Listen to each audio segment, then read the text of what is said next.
मौलाना साहब आपसे बात शुरू करूंगा।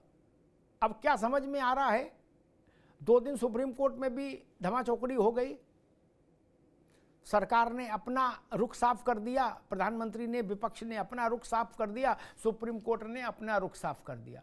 अब आगे क्या दिख रहा है वक्फ पर? मेरे पास है प्योर पाव भाजी का मसाला, प्योर पाव भाजी मसाला, पाव भाजी को टेस्टी बना डाला, सबका राजा आल प्योर मसाला। तुम तो लफ्जों से मार देते हो तुम तो लफ्जों से मार देते हो, तुमको हथियार की क्या जरूरत है? क्या तुमको हथियार की जरूरत है? तुमको जीत ने अंधा कर दिया है, अब तुमको हार की एक जरूरत है। एक बात। दूसरी बात ये है कि माननीय सुप्रीम कोर्ट ने 2 बातों को तो साफ कर दिया, यूजर वक्फ बाई यूजर है, और दूसरे कोई नियुक्ति वक्फ काउंसिल बोर्ड नहीं होगी, और जब तक फैसला नहीं होगा, जब तक ये 2 काम तो भी नहीं। एक बहुत बड़ी जीत है। अब हवाएं करेंगी रोशनी, फैसला जिस दिया में जान होगा वो दिया रह जाएगा। मुसलमान अपने वजूद की आखिरी लड़ाई लड़ रहे हैं और लड़ेंगे। ये लड़ाई बहुत लंबी चलेगी। अभी देखिए, अच्छा, ये आखिरी लड़ाई है मौलाना साहब, ये आखिरी लड़ाई है? हाँ जी, ये आखिरी लड़ाई है, ये लंबी चलेगी और मुसलमान उसके लिए तैयार है।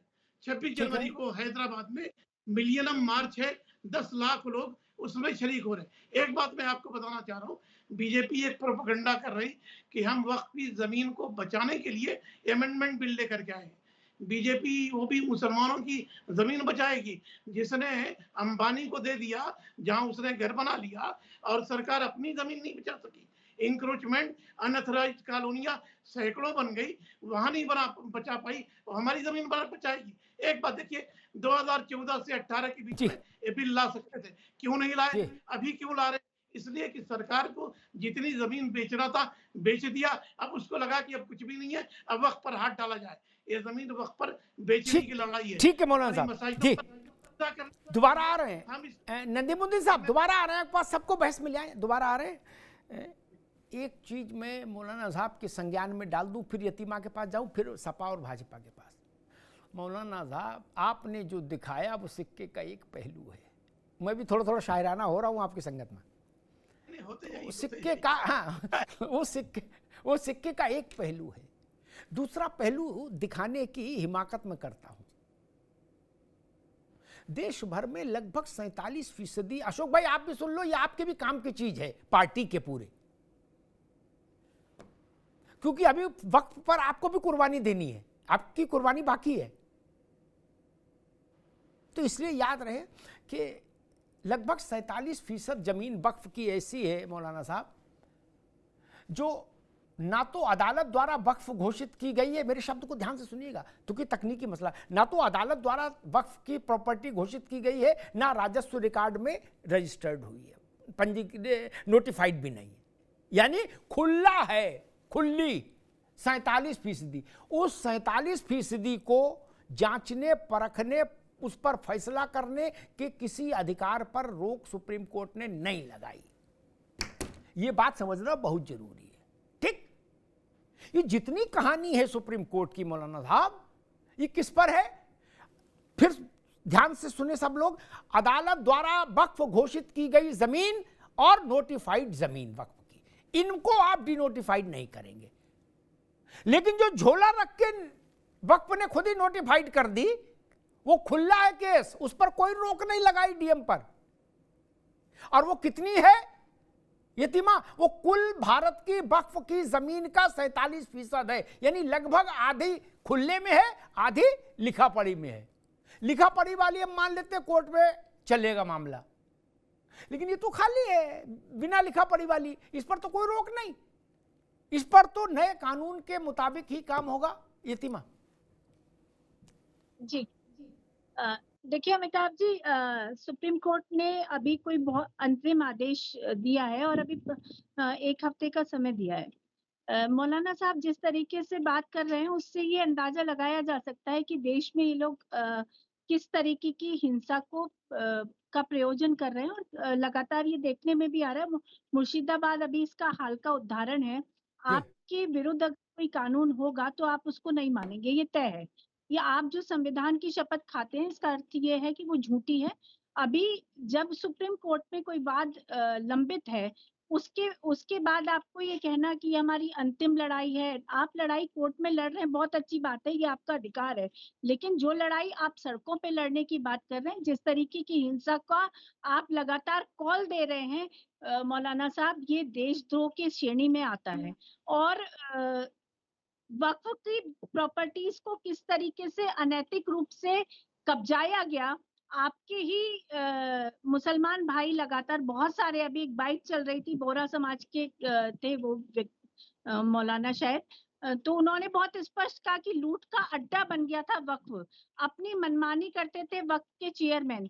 और किसको नहीं पता कि वक्फ के चेयरमैन की संपत्ति किस तरीके से बंदरबाट होती थी, किस तरीके से, क्या कभी मौलाना साहब आप अपने मन पर हाथ रखकर एक बार ये बताइए कि किस गरीब मजलूम विधवा बेवा या ऐसी गरीब बच्ची या किसी की शिक्षा में उस वक्फ की संपत्ति का आप लोगों ने उपयोग किया हो। वक्फ को जो लोग चला रहे थे उन्होंने मजलूम लोगों के लिए उस वक्त की संपत्ति का अर्थ क्या है, वो वक्त की संपत्ति मेरी संपत्ति, मैं दान कर सकती हूँ वक्त को, यदि मैं चाहूं कि ये जो है इससे गरीब बच्चों का भला हो, गरीब बच्चों की शादी हो, गरीब बच्चों की एजुकेशन में वो कमाए। लेकिन इसका तो कोई उपयोग हो नहीं रहा था, वहां तो बंदरबाट चल रही थी, वहां तो अपना कद बढ़ाने के लिए, अपनी हैसियत बढ़ाने के लिए वक्त की संपत्ति का प्रयोग किया जा रहा था मौलाना साहब, और आप इस बात को बहुत अच्छी तरह से जानते हैं। ठीक है यतीमा, अभी रुकना होगा, मैं अशोक जी के पास चलूंगा। अशोक जी, कई बार क्या होता है, रपट पड़े तो हरिगंगा, कहते ना हमारे यहाँ कहावत है, क्या एक दूसरी कहावत है, रोटी जली जली लेकिन सिकी खूब, एक ये भी कहावत है। आप तो गांव के व्यक्ति हैं, आप जानते हैं कि लोक जीवन की कहावत है। मुकदमा वक्फ का गया सो गया, वक्फ पर क्या होगा सुप्रीम कोर्ट की विजडम जाने। लेकिन एक चीज कल अच्छी समझ में आ गई, मौलाना साहब आप भी थोड़ा नजरे इनायत करिएगा।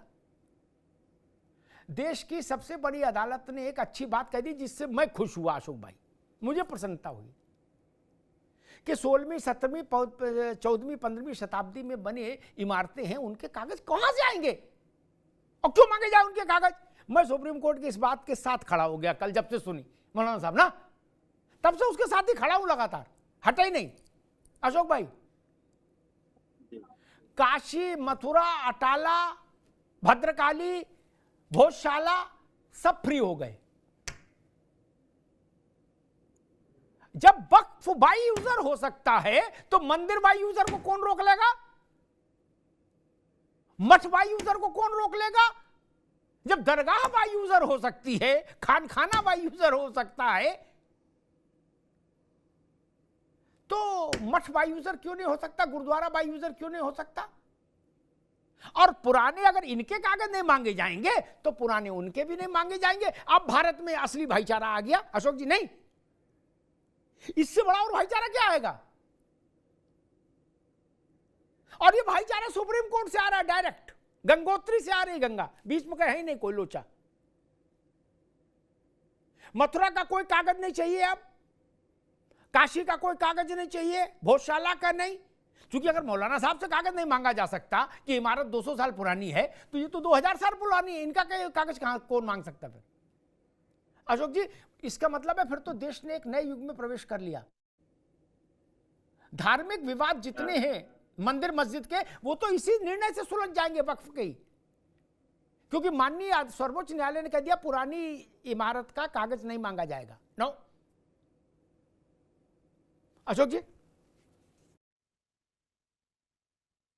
हाँ देखिए, सुप्रीम कोर्ट के आदेश को हर व्यक्ति अपने अपने तरह से उसका इंटरप्रिटेशन कर रहा है, और जैसे सभी लोग कर रहे हैं इंटरप्रिटेशन, वैसे आप भी कर रहे हैं।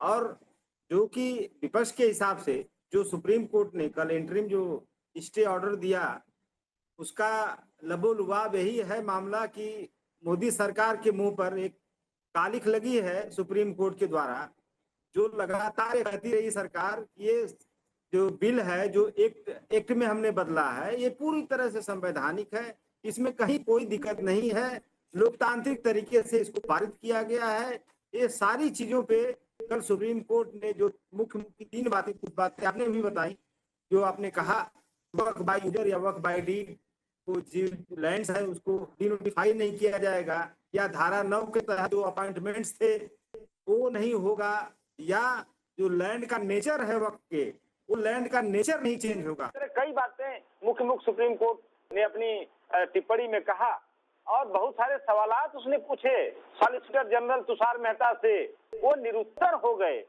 अब ये बताइए, मोदी जी कह रहे हैं 5 साल से तैयारी चल रही है और उनके जो सॉलिसिटर जनरल कह रहे हैं कि हमको पता नहीं, भी 1 हफ्ते का समय चाहिए हमको जवाब के लिए। तो ये तैयारि चल रही है और ये इस तरह से जो है सुप्रीम कोर्ट में पेशगी हो रही है। तब देखिए, हम अमिताभ जी, हमारे देश का संविधान जो है ना सेकुलर है, धर्मनिरपेक्ष है, और इस धर्मनिरपेक्ष संविधान के तहत उसके अंदर अगर कोई इस तरह का कम्युनल कानून लाया जाएगा तो मुझे नहीं लगता है कि इस देश की कम से कम जो सर्वोच्च अदालत है वो इसको मान लेगी, क्योंकि जो मेन चीज है कि constitutionality of constitution is duty of supreme court.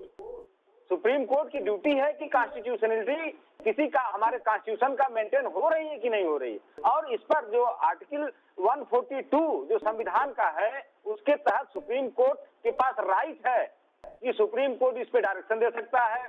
Supreme court सरकार द्वारा, संसद द्वारा, राष्ट्रपति द्वारा हस्ताक्षरित उस एक्ट को के खिलाफ भी फैसला दे सकता है, डायरेक्शन दे सकता है, नया आदेश दे सकता है। ये राइट है सुप्रीम कोर्ट के पास। कम से कम मोदी सरकार जो 56 इंच का सीना था उसको कल माननीय सुप्रीम कोर्ट ने 36 इंच का बना दिया कि आप अपने हिसाब से रहिए। और इस सेकुलर देश में कम्युनल कानून नहीं चलेगा मोदी जी। आप कम्युनल कानून बनाने की कोशिश करेंगे तो ऊपर हम बैठे हुए हैं, तो उसीलिए बैठी है सुप्रीम कोर्ट, तो समीक्षा करेगी। अमिताभ जी, तो ये सारी चीजें लबोलुबाब यही रही कि जो सवालात पूछे गए वो तुषार मेहता जी नहीं बता पाए कि जो है तिरुपति बोर्ड में कितने मुसलमान लोग हैं। ठीक है, ठीक है अशोक भाई, बिल्कुल ठीक है। तमाम बोर्ड में कितने मुसलमान हैं, तो इसमें कैसे हिंदू या कोई और जा सकता है? इसमें से 12 लोग कैसे नाम मुस्लिम आ गए? जी, बहुत सारे सवाल पूछे सुप्रीम कोर्ट। ठीक है अशोक भाई, जी देखे होंगे तो विपक्ष भी पूछ रहा था जेपीसी में, और हम जब पूछ रहे थे तो तमाम बातें की जा रही थी। बिल्कुल दुरुस्त कही अशोक जी ने जो बातें कही, उसमें 3 बातें कह के मैं ऋचा के पास जाऊंगा, भाजपा का पक्ष जानूंगा। पहली चीज, सुप्रीम कोर्ट की 2 दिन की प्रोसीडिंग मैंने हरफ बाई हरफ सुनी। सुप्रीम कोर्ट ने कहीं नहीं कहा कि ये संसद के द्वारा पारित कानून असंवैधानिक है, अलोकतांत्रिक है, कहीं नहीं कहा, कहीं नहीं कहा। ये झूठा प्रचार हो रहा, सुप्रीम कोर्ट के नाम पर भी झूठ फैलाया जा रहा है, कहीं नहीं कहा। सीजीआई ने, खन्ना साहब ने एक जगह यह जरूर कहा कि इसमें कई अच्छे संशोधन भी हैं। कहा जा रहा है सुप्रीम कोर्ट ने तमाचा मार दिया, कालिक पोत दी। अगर इसको कालिक कहते हैं तो फिर तो भैया ठीक ही, फिर तो जेल। आगे आगे देखिए होता है क्या, इब्तिदाए इश्क है, रोता है क्या, आगे आगे देखिए होता है क्या, फिर तो आएगा ही आगे आगे। एक और दूसरी चीज मैं कहूंगा कि सवालों की बात आई। मौलाना साहब, हमने कल सुप्रीम कोर्ट के एक बड़े वकील से पूछा कि सवाल, तो उन्होंने कहा कि अग्निहोत्री जी, सुप्रीम कोर्ट की शैली यही है सवाल पूछने की, क्या सवालों में ग्रिल करती है कोर्ट। फिर उन्होंने कहा कि एक सवाल पर शायद निगाह नहीं गई लोगों की, अशोक जी की जानी चाहिए, उनकी पार्टी की, कांग्रेस की। सुप्रीम कोर्ट ने यह भी पूछा अशोक जी कि एएसआई द्वारा संरक्षित इमारतें वक्फ का हिस्सा कैसे हो सकती हैं। मौलाना साहब, आप भी इस पे गौर करिएगा, क्योंकि अगर ये बात आगे जाके जजमेंट में लिख दी तो दुकान लुट जाएगी, बजरिया लुट जाएगी। क्या ये आप भी जानते हो, हम भी जानते हैं। क्या अगर एएसआई द्वारा संरक्षित इमारतों को वक्फ से बाहर कर दिया तो बजरिया लुट जाएगी, डगरिया लुट जाएगी। लुट जाएगी कि नहीं लुट जाएगी मौलाना साहब? फिर कुछ बचेगा नहीं ना। संभल की मस्जिद भी एएसआई द्वारा संरक्षित है, फिर तो लुट जाएंगे, पिट जाएंगे, फिर क्या होगा? इसकी चर्चा कोई नहीं कर रहा सुप्रीम कोर्ट के हवाले से। और जो बात मैंने कही कि 47% जमीन फ्री छोड़ दी सुप्रीम कोर्ट ने, मेरे ख्याल से मौलाना साहब मेरी बात को ज्यादा बेहतर ढंग से समझ गए होंगे कि यानी लगभग आधा वक्फ का कारोबार इस लड़ाई से बाहर है अशोक भाई। वो जिलाधिकारी सरकारी जमीन में तब्दील कर सकता है, उस पर रोक नहीं है। क्या जो रोक है वो मालूम किस पर है? कोर्ट द्वारा वक्फ घोषित की गई संपत्ति और राजस्व द्वारा नोटिफाइड की गई संपत्ति पर 47% पर कानून का डंडा चल सकता है। बस यही पेंच है, यही डिकोड करना जरूरी था आज। ऋचा सिंह जी, मौलाना साहब कह रहे हैं कि मुसलमान के वजूद की यह आखिरी बड़ी लड़ाई है और आखिरी सांस तक लड़ेंगे। बात बड़ी है, वजूद की आखिरी लड़ाई, बात बड़ी है।